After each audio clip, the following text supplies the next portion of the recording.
So, quick follow-up video to talk about top dashers. And pardon me, I actually have a second. I have a second phone here, a old iPhone 5. Believe it or not, I'm using to record this on, just so you can see the main phone. But I don't know why it's not focusing here. There we go. One of the things is your acceptance rate. This is where they get you for top dasher. You have to have, I think, 70% or more acceptance rate, which means you get an order that has no tip. You decline that, then that stays on your record for the next 100 dashes. So I'm going to keep a little record here and whatnot just to see, because you would think that, you accept the next one, it would bring that percentage back up. No, it basically has to cycle through 100 orders again before that one would drop off. So you get dinged if you don't take a particular order until you get 100 orders later that will drop off. So in this particular instance, I've been keeping track of it. It's pretty accurate, but I'm at 84%. I used to be at 94%, but I had a bad day a couple days ago. Where people were just getting shitty orders were coming your way. And so basically you're screwed if you don't want to take an order that is either too far away for very little pay, which happens a lot out here. I'm in Urbana, Ohio, and sometimes I get an order from Mechanicsburg. And it's like, no, douchebag, I'm not driving 15 hours for a $3 tip, because I only get $2.25, so I only get what, $5.25 to drive 12 miles in the middle of the country? No, fuck you. So you have to basically figure $1 per mile is what you want to go for. So if you get $11 total with the tip and you get basically 9 miles, okay, it's not great, but it's not bad either. It's average. You'll get some people that are just complete douchebags and not tip you at all and expect you to deliver something 12 miles. And what are you going to do?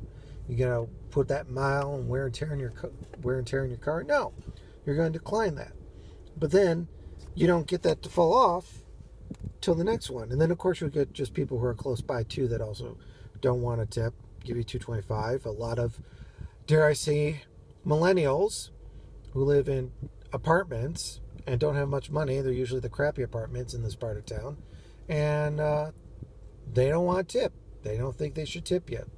And it's kind of sad for that upcoming generation, I hate to say. But that's, it is what it is. You also, once in a while, you will see a grace of humanity where you'll get some person in a farmhouse living in a shack that'll give you a $20 tip. And you're like, whoa, where did this person come from? So you see the best and worst of humanity. But the one thing you have to keep in mind is basically, if you're going to do an acceptance rate, you got to keep it above at least 70. So you have to pick and choose ones that you decline. My general rule of thumb is if there's no tip at all, I decline it. If there's some tip and it's relatively close, I may take it.